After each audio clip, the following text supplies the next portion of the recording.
Hello everybody, my name is Benjamin Bloom and I have just witnessed Aston Villa 2, Derby County 1, the £180 million match, the EFL Championship final at Wembley, won by Aston Villa. Congratulations to Villa. They go back to the Premier League after 4 years in the Championship and some interesting times last summer. Dean Smith coming in, the White Knight, and taking them up.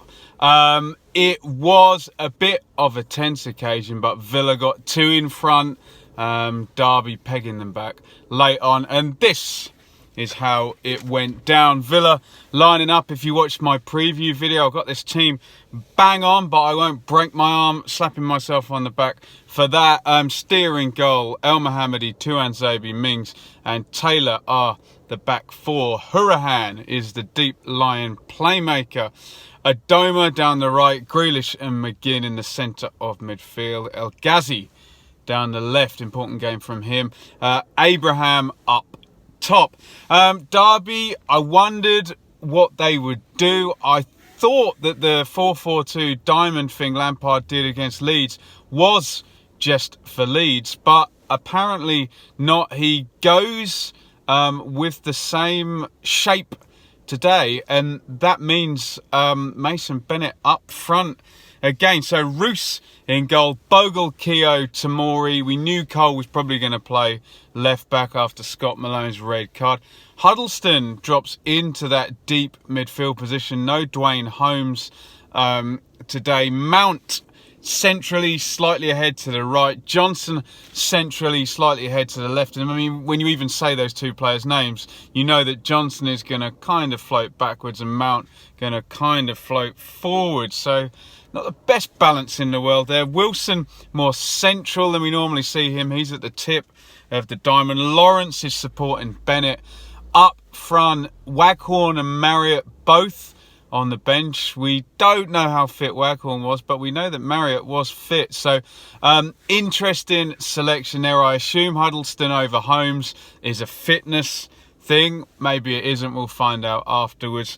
Bennett over Marriott. That one might be questioned with the lovely 2020 hindsight. We have 4 minutes. Grealish swings the corner and Scrambly here nearly falls for Tuanzebe. Can't get his shot off. Poor clearance by Roos on 6. Straight and low. McGinn knocks it forward. Grealish scampers onto it. Comes up to the edge of the D. Expect better from a player of Grealish's talent here. Smacks it with the right foot. Over it goes from 25 yards. Quite open at the beginning. A few nice battles emerging. Mount is in Grealish's zone and looks like he's up for the challenge of following Grealish around like someone from every championship team has done every week of this season. Wilson and Hurahan also in the same zone with Wilson more central there. Villa are sitting off. I expected this to happen there.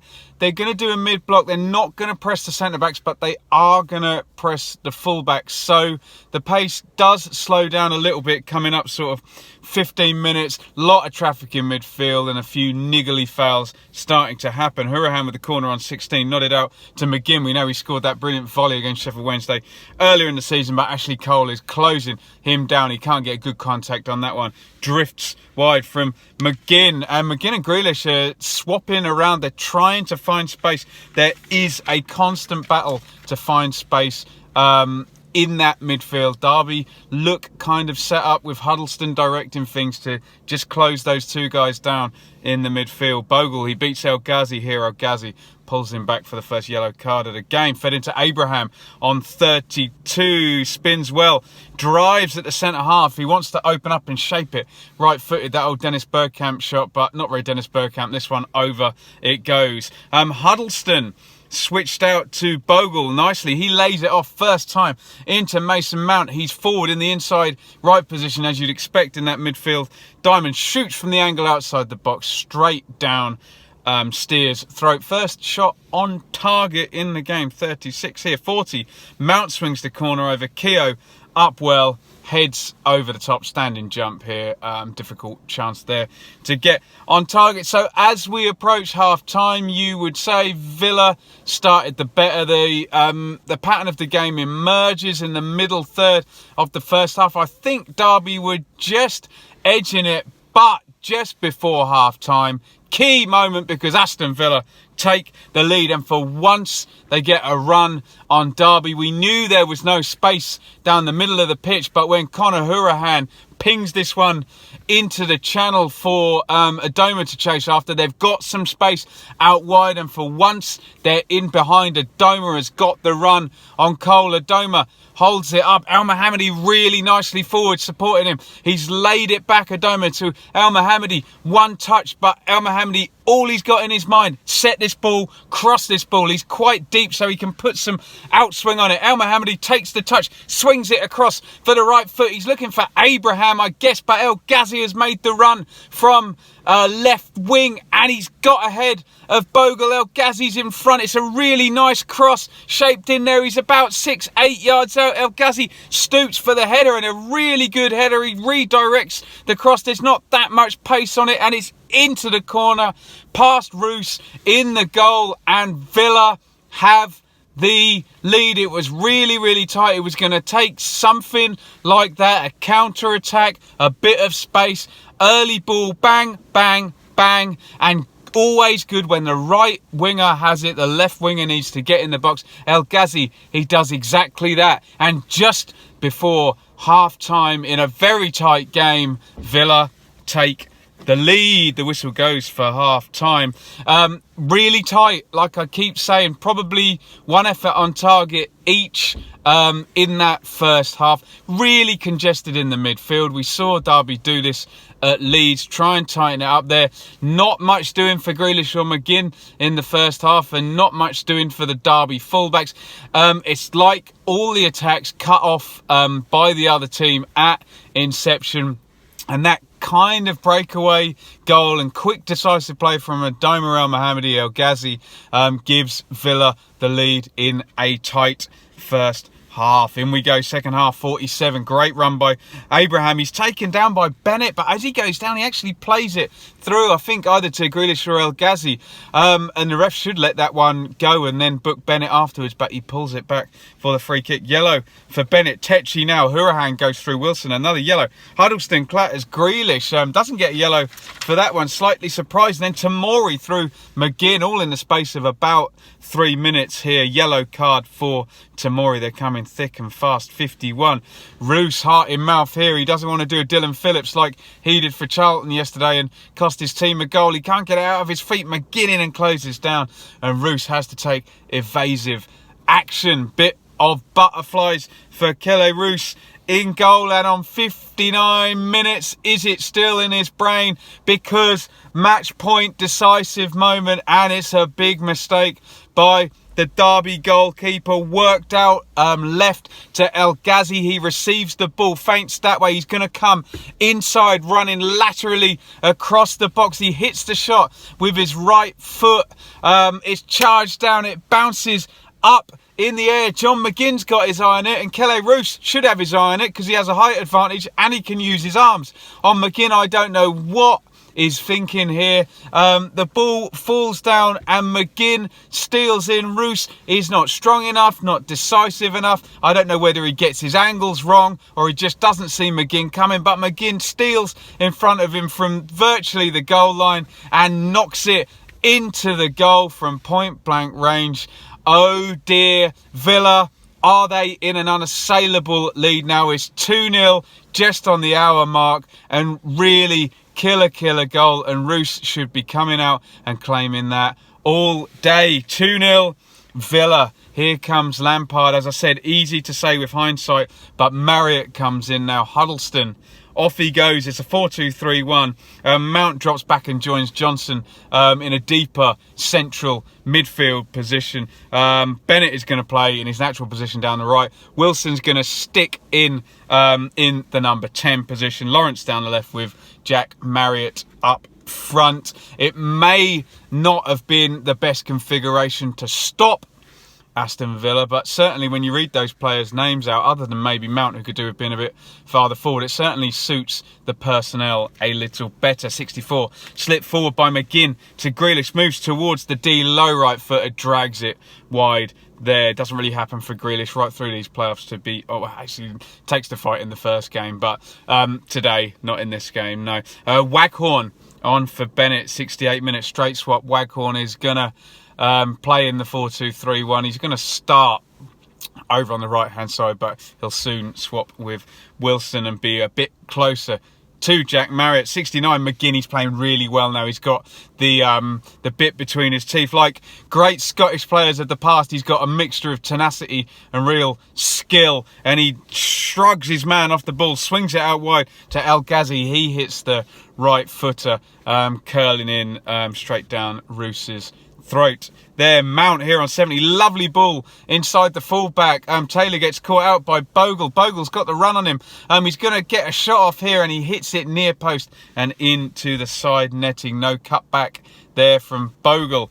71, patient from Derby here. They're knocking it about, but in the end, Mount gets it. He's going to add a bit of pace. He's coming from a bit deeper, so he is dangerous now. A bit more space for Mount further back. He's going to play a give and go with Lawrence. Mount receives the ball and drives the shot, and wide it goes. You can see now it's not really pattern of play causing Derby attacks. It's individual players trying to do their bit, mainly Mount, those last two attacks. Green comes in for Adoma. We questioned whether Smith might start with that, but no, he goes with the experience of Adoma. Green comes in for the last 20 minutes. Joseph soon for Lawrence. He's going to play down the left-hand side for Derby. Bit of extra pace and maybe a bit of guile. 75, corner in for Mount, half cleared, recycled. Tomori's up there. Mount swivels and shoots from the left angle of the box. Sorry, it was Marriott, wasn't it? Just wide with the bouncer there. Good effort there. 77, huge counter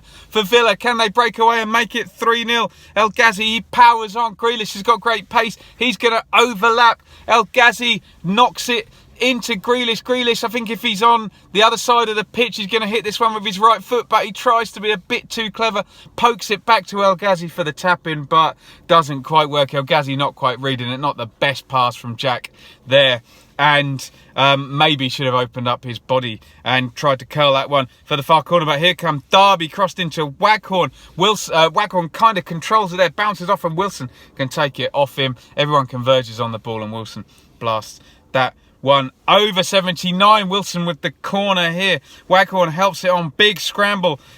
Villa survive. Another corner here, cleared to Bogle, kind of half volley, shinned wide from Jayden Bogle. You can see it's not desperation yet, but it's throwing direct balls forward, trying to get men into the box now for Derby, rather than an overarching pattern of play and a consistent kind of chance creation here. But that being said, on 81 minutes, Derby are going to give us a fun last 10 minutes and stoppage time here, because they do get the ball back and they've started to go direct, and Waghorn makes a really good run here. It's long one over the top. Waghorn against Mings. Mings does well initially. He makes the tackle, but it goes out into space here, and Joseph Zoon is following up. Well, Mings is injured, I think, in the challenge with Waghorn, so Joseph Zoon gets it. The cover comes. He works the cross. He's on his right foot, curls it into the back post. Bogle, as he's done all season, gets really well forward. I think that must be his 9th assist,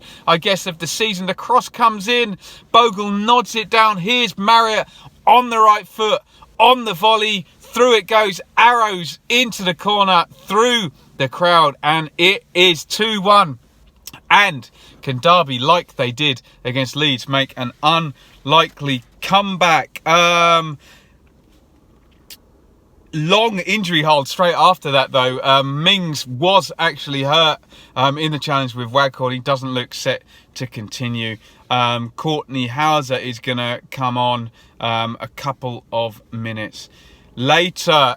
Derby trying to push for this equalising goal. It's none too big and none too clever.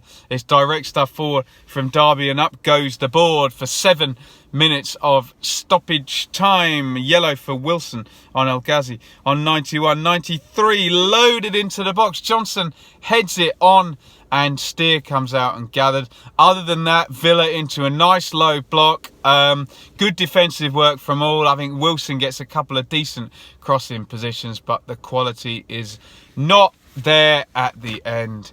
And Villa see out the 7 minutes to gain the win and gain promotion to the Premier League. Let's go over the game and then talk a bit about what this means to each club. In terms of the game, I understand why Lampard set up the way he did. I guess some kind of loyalty to the players who got him through at Leeds. I just felt that system was bespoke to get at the Leeds centre-backs. And this is a different kettle of fish. You don't get that chaotic intensity that you get from Leeds. Villa don't do that. They're a bit more considered. And I thought Derby could go with their normal 4-3-3 shape. So I don't know whether Lampard has done this either to try and soften up McGinn and Grealish. And frankly, for a lot of the game, that worked. And if you look at where the goals come from, they did keep McGinn and Grealish quiet in the main. Both the goals coming from wide areas. Obviously, I hear you shout at YouTube, yeah, Ben, but McGinn scored the second one. But you take my point. The threat was not coming through the middle of the pitch. El Ghazi down the sides, and Adoma for the first goal, and El Mohammadi, and then El Ghazi again for the second goal. So you take my point that it did kind of work, but you still could have put one of Waghorn or Marriott up front in that system. There's no reason why both of those things couldn't happen. First half really tight, but killer blow just before half time. Villa with the opening goal into the second half, and it's going to go down as a mistake. I think Lampard was trying to keep it tight, and he just got picked off once, and a mistake for the second one, and then he had to go with sticking Marriott and Waghorn on. But I do have some sympathy for Lampard. I can see reading my Twitter on the way back to the car. Rah. Oh, he should have started with those guys. No, I think he was halfway there, maybe with the shape, but not with the selection. I think if he starts with that 4-2-3-1, I think this game ends maybe a 2 or 3 goal victory to Villa because of the space they would have been afforded to McGinn and Grealish in midfield. So I get what Lampard did, and maybe Villa have just got more strength across the pitch. You shut down that Grealish and McGinn area where they've got the real talent in the team, and there's still Tammy Abraham, there's still Adoma and El Mohammadi, and there's still Taylor and El Ghazi. Maybe Villa just have better players than Derby, and maybe Derby's better game plan would have been to attack them, but I do feel in the end Grealish and McGinn, given space, they'll pick off anybody in this division, won't they? So there you go. That is my take on the game. Big congratulations to Aston Villa. When you look at the big picture, they've come down. Di Matteo failed, loads of money spent, 88 million in one window, in fact, and Steve Bruce really big picture failed as well. That first season, no playoffs, you can't really blame that on Bruce, but in that second season, they really didn't get things going the way they should under Steve Bruce. The parachute money running out, Dr. Tony running out of money. Here comes the NSWE group and saves Villa at the last summer.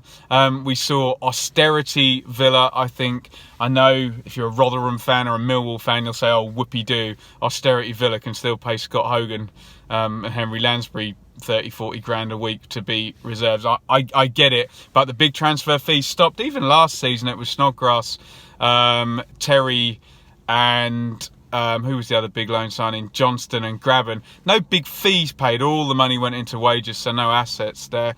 Smith has come in this season, and it's all about pattern of play with Smith. And when he got Grealish back, and when he got some balance with Mings and Tuan Zabi, when he managed to get Grealish and McGinn together, look at the results. If they'd had that all season, they probably would have been champions. 10-game winning streak, really, really brilliant run-in from Villa once Smith got everything going. So it's a big thumbs up for Smith. I know a lot of you watching will say, well, Villa are a big club with a big fan base, paying big wages. They've come off parachute money.